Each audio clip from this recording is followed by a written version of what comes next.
ఒక పార్టీ తన పోలింగ్ ఏజెంట్లకి చెప్తూ ఉంటుంది, మీరు స్ట్రాంగ్గా ఉండండి, అవతలడు గొడవ పెట్టుకున్న స్ట్రాంగ్గానే ఉండండి, లేదంటే వాళ్ళు ఏమైనా మోసం చేస్తుంటే ఎదురు తిరగండి అంటది.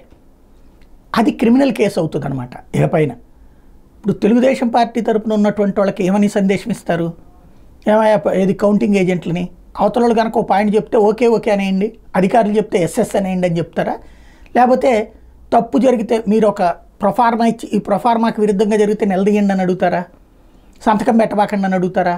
సాధారణంగా సంతకం పెట్టద్దు నిలదీయండి అని అడుగుతారు. అదే ముక్క సజ్జల రామకృష్ణారెడ్డి చెప్పారు. కాకపోతే ఈ దాన్ని ఏమంటారు, పోల్ మేనేజ్మెంట్లో పార్ట్ అయినటువంటిది, ప్రతిదానికి ఒక కేసు ఒక లిటిగేషన్.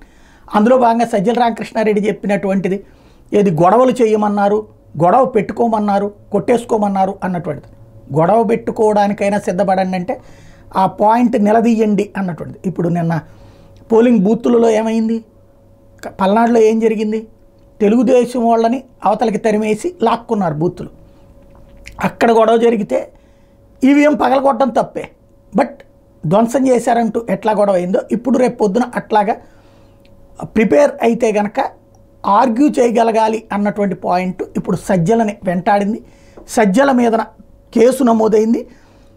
తాడేపల్లి పోలీసులు క్రిమినల్ కేసు నమోదు చేశారు.